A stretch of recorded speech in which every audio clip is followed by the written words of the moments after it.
Tapi, menonaktifkan itu statusnya masih sementara, teman-teman. Ini bukan pemberhentian penuh. Jadi status nonaktif itu mereka tidak lagi aktif menjalankan tugas, tapi secara formal masih tercatat sebagai anggota DPR. Langkah mengejutkan diambil Partai Nasdem setelah Ketua Umum Surya Paloh melalui maklumat resmi DPP memutuskan menonaktifkan Ahmad Sahroni dan Nafa Urbach dari keanggotaan DPR per 1 September 2025. Keputusan ini disampaikan oleh Sekjen DPP Partai Nasdem Hermawi F. Taslim yang menegaskan bahwa aspirasi masyarakat harus tetap menjadi acuan utama perjuangan partai. Pernyataan kontroversi kedua politisi tersebut dinilai mencederai hati rakyat dan bertentangan dengan nilai yang dipegang Nasdem. Sorotan publik terhadap Sahroni muncul setelah komentarnya yang menyebut desakan pembubaran DPR sebagai mental tolol. Sementara Nafa Urbach menuai kritik akibat dukungannya terhadap tunjangan rumah anggota DPR. Meningkatnya kemarahan masyarakat membuat keduanya disorot tajam dalam sepekan terakhir. Netizen yang budiman menilai keputusan nonaktifkan ini setengah hati, karena status itu berbeda dengan pemecatan sehingga keduanya masih bisa kembali aktif jika kondisi dianggap kondusif. Banyak yang mendesak pemecatan permanen demi menjaga integritas partai. Namun ada pula yang menyindir bahwa wakil rakyat ternyata lebih tunduk pada ketua partai daripada rakyat itu sendiri. Nah, gimana nih menurut netizen yang terhormat? Silahkan berkomentar ya. Ini dinonaktifkan guys. Partai Nasdem resmi menonaktifkan Ahmad Sahroni dan Nafa Urbach dari anggota DPR. Nonaktifan tersebut berlaku mulai besok 1 September 2025. Definisi kalau rakyat udah bersatu, kekuasaan itu bakal kalah guys. Ahmad Sahroni sama Nafa Urbach resmi dinonaktifkan dari DPR. Kenapa? Karena statement mereka kemarin tuh bikin publik panas banget. Sahroni sempat ngejek orang yang minta DPR bubar, katanya tolol. Ya wajar aja orang jadi marah. Akhirnya dia langsung dicopot dari wakil ketua komisi 3, dilempar ke komisi 1. Nafa Urbach juga kena imbas, otomatis jabatannya hilang. Ini jadi pelajaran sih, kalau udah pegang amanat rakyat, mulut jangan asal ngomong. Sekali salah ngomong aja, karir bisa langsung kelar. Eko Patrio, Uya Kuya, Ahmad Sahroni, dan Nafa Urbach. Keempat Dewan Perwakilan Rakyat ini untuk sementara dinonaktifkan. Dan pemerintah telah mencabut tunjangan DPR dan juga perjalanan dinas ke luar negeri. Ingat, nonaktif bukan dicopot. Ya setidaknya gerakan masyarakat sudah mulai membuahkan hasil. Walaupun pada kenyataannya masih banyak keinginan lainnya. Semua butuh proses. Kita berharap ke depannya gaji para DPR segera dievaluasi, ya minimal 8 kali gaji per kapital yang ada di bangsa ini. Ahmad Sahroni dan Nafa Urbach sudah dinonaktifkan dari Partai Nasdem. Uya Kuya dan Eko Patrio juga sudah dinonaktifkan dari PAN. Adis Kadir yang sepertinya nggak lulus pelajaran matematikanya dulu ya, juga sudah dicopot. Tinggal nunggu beberapa nama-nama pejabat atau DPR yang problematik lagi ya. Ingat ya guys, ini hanya dinonaktifkan, jadi bisa diaktifkan lagi mungkin suatu saat. Menurut gue, Ibu Sada Restuati yang suaminya mantan koruptor itu terus sama si cewek yang ponakannya Presiden Prabowo, gue lupa lagi namanya siapa, sama Menteri Agraria dan Tata Ruang yang belum lama ini bikin statement absurd yang mau nyita tanah masyarakat kalau didiamkan atau nggak dibangun. Siapa lagi tuh guys? Oh ya, yang kemarin menteri apa tuh yang pas festival film cuman pencitraan depan media sekali habis itu jalan-jalan sama keluarganya. Intinya masih banyak pejabat-pejabat yang tidak kompeten ngurus negara turun atau mundur. Pihak Partai Nasdem resmi nonaktifkan Ahmad Sahroni dan Nafa Urbach. Tunggu coy, ini lagi musim petir nih, aku nonaktifkan dulu ya. Nah nanti kalau udah selesai petir baru kita aktifkan lagi. Tapi ini bukan tentang handphone guys ya. Oh iya, aku lupa teman-teman yang di DPR, kalian kalau bikin statement, kalau ngomong itu cobalah berpikir, jangan nyakitin hati rakyat ya. Jangan reka-reka depan rakyat, jangan joget-joget kalau rakyat lagi susah, apalagi minta naik tunjangan ini tunjangan itu ya. Pokoknya jagalah perasaan rakyat. Kalian itu majikannya rakyat, bukan partai kalian. Ya, catat itu.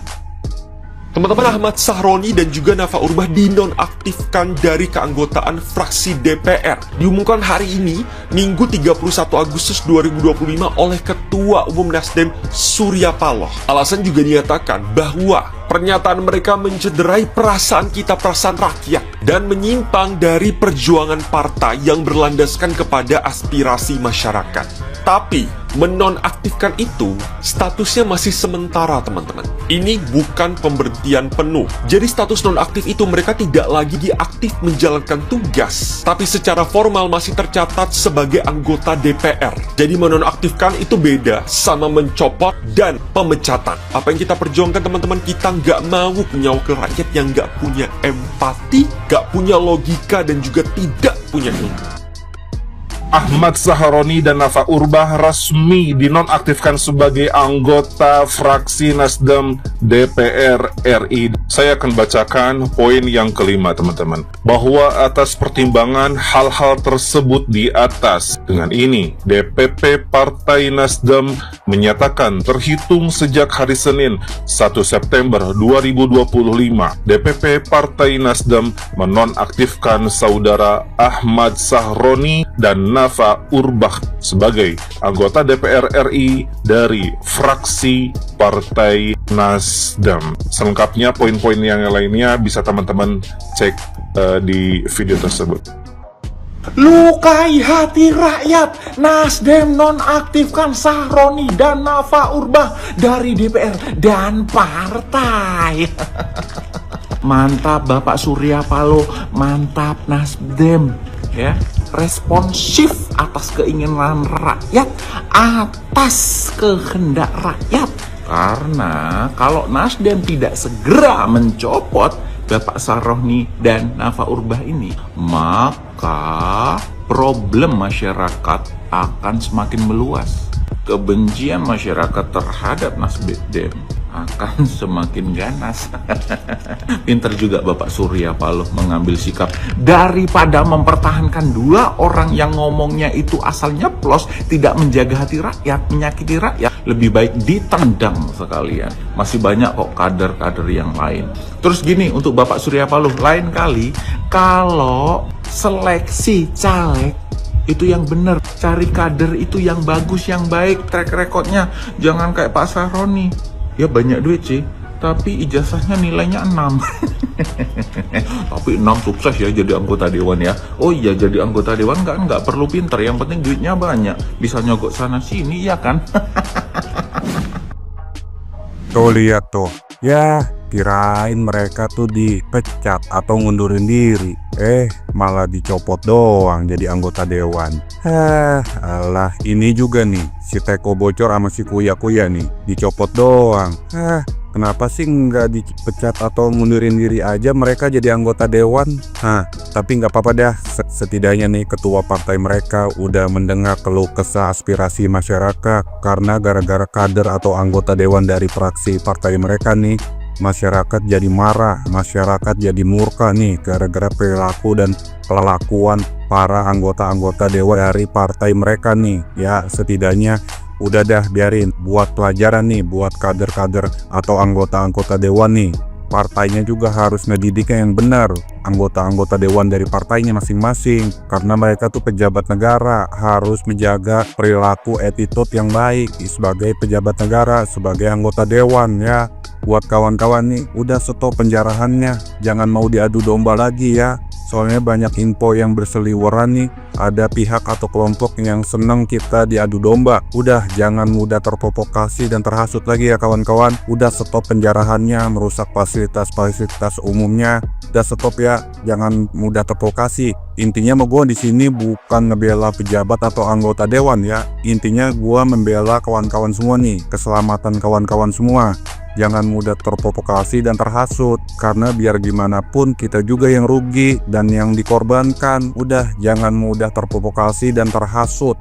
Oke kawan-kawan, semuanya kita cinta Indonesia, cinta damai ya. Oke, peace. Tahu gak sih, di luar negeri, khususnya di Jepang, para pejabat-pejabat di sana itu kalau punya case sekecil apapun, misal dari salah bicara, atau misalkan gagal mengelola proyek tertentu, atau nih kerjanya nggak sesuai prosedur, mereka akan mundur dari jabatannya. Karena apa? Malu. Jepang ini menganut budaya malu yang bener-bener luar biasa ya. Jadi kalau misalkan pejabatnya mundur, itu bukan semata-mata mundur aja, tapi sebagai bentuk pengembalian nama baik instansi di depan mata publik. Hal ini tuh berbanding jauh banget sama Indonesia. Jangankan mundur, malu aja mungkin enggak ya. Demo berhari-hari, sudah ada kerusakan fasilitas umum, sudah merenggut beberapa nyawa, tapi pejabat-pejabat ini nggak kunjung muncul di hadapan publik. Hanya 1-2 orang doang yang muncul untuk meminta maaf, itu pun karena takut dijarah. Kita sendiri tahu banget, setiap hari berseliweran kasus-kasus korupsi, kasus-kasus pejabat-pejabat yang nyeleneh, tapi nggak ada tuh mereka minta maaf atau langsung mundur dari jabatannya. Iyalah, jelas gak mau, karena mereka nggak mau kehilangan duitnya. Yang bikin saya heran adalah ada beberapa permintaan maaf, ada pengakuan klarifikasi untuk ingin dievaluasi tapi nggak mau mundur. Tolong ya Pak, Bu, Bapak Presiden, semoga aspirasi ini bisa menyampaikan keprihatinan saya sebagai warga negara biasa ya, masyarakat biasa gitu. Saya harap dengan kejadian seperti ini sistem negara ini benar-benar bisa diperbaiki. Bukan hanya diperbaiki, tapi orang-orang yang gak berkompeten di jabatan ini diganti. Udah banyak kerugian masyarakat yang sudah kami rasakan. Pajak yang kita bayarkan digunakan untuk bermewah-mewahan, untuk flexing, untuk kepentingan diri sendiri gitu ya Pak. Kayaknya nggak adil Pak. Negara ini butuh pemimpin yang benar-benar mau majuin negaranya, bukan mau majuin diri sendiri atau menguntungkan diri sendiri.